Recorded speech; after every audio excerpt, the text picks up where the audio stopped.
رضوان 2 دن میں سارا کام نمٹا کر پشاور سے واپس آیا تھا۔ زرش بور سی اپنے کمرے میں لیٹی ہوئی تھی۔ نمل سو رہی تھی، ورنہ وہ اس کے پاس بیٹھ کر اپنا وقت گزار لیتی تھی۔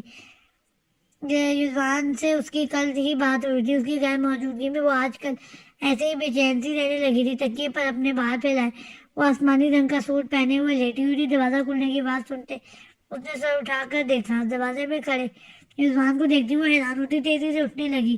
جب رضوان کے حلیے پر نظر پڑتے وہ اپنی جگہ جم گئی تھی۔ اس کی سفید قمیض پر خون دیکھ کر زرش کو اپنا دل خراب ہوتا محسوس ہوا تو اپنے منہ پر ہاتھ رکھتی وہ واش روم میں بھاگنے لگی تھی۔ کہہ کرنے کے بعد اپنے سون ہوتے دماغ سے اپنے چہرے پر پانی کے چھینٹے مارے تھے۔ وہ کیسے بھول گئی تھی وہ گنڈا تھا جس نے اسے کسی سے سودا کر کے لیا تھا۔ اگر خان کے ہاتھ خون میں لپٹے ہو سکتے تھے پھر رضوان کیسے اچھا ہو سکتا تھا۔ آنکھیں بند کر کے کھولتے اپنے پیچھے کھڑے رضوان کو دیکھتی وہ ایک ڈر چیخ اس کے منہ سے نکلی تھی۔ اپنی تیز ہوتی دھڑکن سن کر اس نے بے ساختہ اپنے دل پر ہاتھ رکھا تھا۔ زرش میری بات سنو۔ رضوان نے اس کے بے چین چہرے پر نظر ڈالتے ہوئے کہا۔ سیدھا پشاور سے گھر آنے والا تھا۔ راستے میں کسی نے اس پر حملہ کر دیا تھا۔ خود کو بچانے کے لیے رضوان نے اس آدمی کو مارا تھا جس کا خون اس کے ہاتھوں اور قمیض پر لگا ہوا تھا۔ وہ ملازمہ سے پوچھ کر کمرے میں آیا تھا۔ اس کے خیال میں زرش اس وقت زمل کے کمرے میں تھی۔ اگر اسے علم ہوتا زرش کمرے میں ہی موجود ہے وہ یہاں آنے کے بجائے ویئر ہاؤس چلا جاتا۔ زرش کے ریئیکشن نے اسے پریشان کر دیا تھا۔ مجھے کوئی بات نہیں کرنی، ریسٹ کرنا چاہتی ہوں۔ زرش اس کے سائڈ سے گزرتی تیزی سے بیڈ پر جا کر لیٹ گئی تھی۔ اسے اس سب پر یقین کرنے کے لیے وقت درکار تھا۔ وہ جانتی تھی رضوان اچھا انسان ہے مگر کبھی اس کو کسی شخص کا قتل کر کے اپنے پاس آنے کا انہوں نے سوچا نہیں تھا۔ شاید ابھی وہ اسے صحیح طرح سے جان نہیں پائی تھی۔ سین چینج۔ زمل نے جب سے لان میں خان سے بات کی تھی وہ دوبارہ اس کے کمرے میں نہیں آیا تھا۔ خان کی باتوں نے اسے سوچ میں ڈال دیا تھا۔ اسے اپنے جلے ہوئے بازو کو دیکھتے ہوئے خان سے اپنے رشتے کے بارے میں سوچ رہی تھی۔ خان نے صحیح کہا تھا، وہ زبردستی اس کے ساتھ باندھی گئی تھی لیکن اس نے خان کو نہیں بلایا تھا، وہ خود اس کے گھر آیا تھا۔ خان کے رشتے ختم کرنے والی بات نے اسے تکلیف دی تھی۔ انہیں کہا ختم کرنا نہیں چاہتی تھی لیکن مکمل طور پر صحت مند ہونے کے بعد وہ یہاں سے جانے کا سوچ رہی تھی۔ اللہ تعالیٰ میری مدد کرے میں صحیح فیصلہ کر سکوں۔ زمل نے اوپر کی طرف دیکھتے ہوئے کہا۔ خان کو وہ براہ راست پر لانا چاہتی تھی۔ خان کی باتوں سے وہ جان چکی تھی جو مرضی ہو جائے وہ یہ سب نہیں چھوڑ سکتا۔ سائڈ ٹیبل پہ پڑا فون اٹھا کر زمل نے ملازمہ کو بلایا تھا۔ ملازمہ کی مدد سے وہ خان کے کمرے کا پوچھتی اس طرف چل پڑی تھی۔ ملازمہ کو اس نے کمرے کے باہر سے ہی بھیج دیا تھا۔ وہ دروازہ نوک کرتی ہوئی اندر داخل ہوئی تھی۔ خان کو نہ پا کر وہ کچھ انتظار کرنے کے لیے بیڈ پر بیٹھ گئی تھی۔ وہ خان سے اپنے یہاں سے جانے کی بات کرنے آئی تھی۔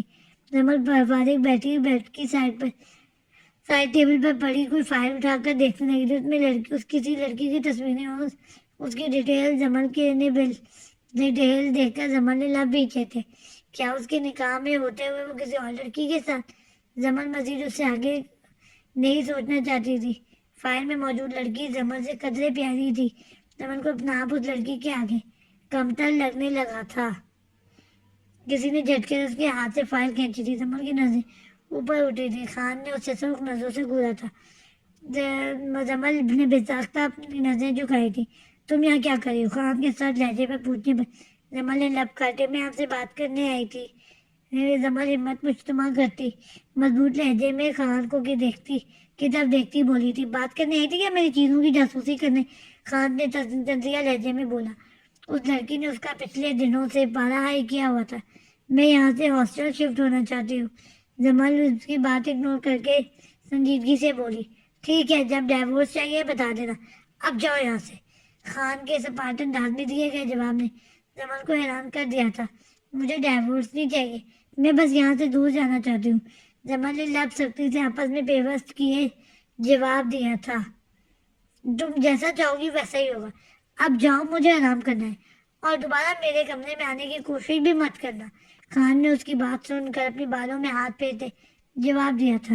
زمل شرمندہ سے اپنا غصہ قابو کرتی ہوئی بنا اپنی تکلیف کا احساس کیے اٹھ کر چلی گئی تھی۔ سین چینج۔ سماج رگیا جو بھی بات ہے مجھ سے کرو، ایسے مجھ سے منہ موڑ کر مت لیٹو۔ یزوان نے زرش کے ساتھ لیٹتے اس کا رخ اپنی طرف موڑا تھا۔ زرش یزوان کی طرف رخ کرنے کے بعد بھی اپنی آنکھیں سکتے سے بیچ کر لیٹی رہی تھی۔ یزوان نے نرمی سے اس کی آنکھوں کو اپنی پوروں سے چھوا تھا۔ زرش کی لہستی پلکوں کو دیکھتے اس نے زبردستی اسے اٹھا کر اپنے ساتھ لگایا تھا۔ زرش لسن ٹو می پلیز، یزوان کی ملتجی آواز بس سنتے زرش نے اپنی آنکھیں کھولی تھی۔ میں دوبارہ کبھی ایسی حالت میں گھر واپس نہیں لوٹوں گا، یزوان نے نرم گوئی سے کہا۔ مجھے آپ سے خوف محسوس ہو رہا ہے، آپ سے لوگوں کے خون کی بو آتی ہوئی محسوس ہو رہی ہے۔ میں نے کبھی کسی کو تکلیف نہیں پہنچائی، جانے انجانے میں اگر کسی کا دل دکھا تو فوراً پچھتاوا ہوتا۔ آپ کیسے لوگوں کو قتل کرنے کے بعد اتنے سکون سے رہ سکتے ہیں؟ زرش نے سرخ آنکھوں سے یزوان سے پوچھا۔ میں معصوم لوگوں کو نہیں مارتا زرش، یزوان نے دانت پیستے ہوئے جواب دیا۔ آپ کا ضمیر آپ کو جینے کیسے دیتا ہے؟ میں آپ کی محبت میں بھول گئی تھی۔ آپ کیسے انسان ہیں جو شخص کے ٹکوں کے عوض مجھے کسی دوسرے سے خرید سکتا ہے، زبردستی نکاح کر سکتا ہے؟ وہ اچھا کیسے ہو سکتا ہے؟ زرش بنا اس کی بات سنے بولنا شروع ہوئی تھی۔ کیا بکواس کر رہی ہو زرش؟ میں نے تمہیں کسی سے نہیں خریدا بلکہ تمہیں بچایا ہے، اور تم نے نکاح اپنی مرضی سے کیا تھا، میں نے گن پوائنٹ پہ نہیں کروایا، یزوان نے اس سے دور ہوتا بولا تھا۔ ان باتوں کو جانے دیں یزوان، آپ یہ لوگوں کا قتل کرنا چھوڑ دیں، بلکہ یہ بزنس چھوڑ دیں، ہم یہاں سے کہیں دور چلے جائیں گے۔ یزوان کا چہرہ تھامتے ہوئے بولی تھی۔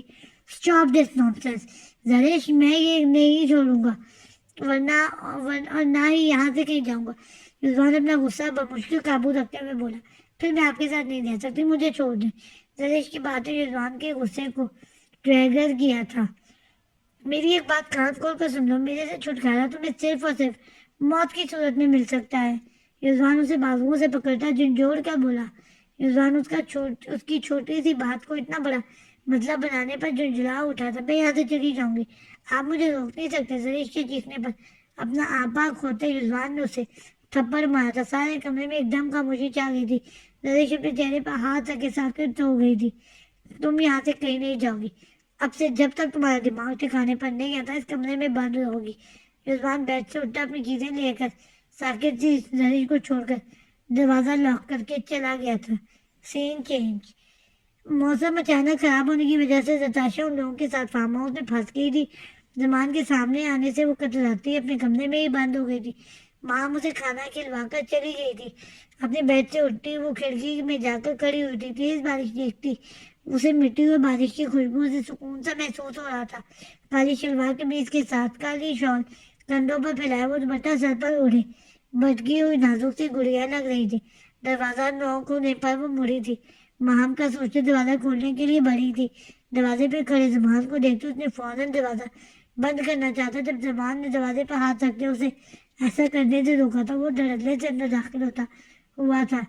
نتاشا کے چیخنے کے لیے منہ کھولتے دیکھ کر اس کے منہ پر ہاتھ رکھتا زمان دروازہ بند کرتے اسے دیوار سے لگا گیا تھا۔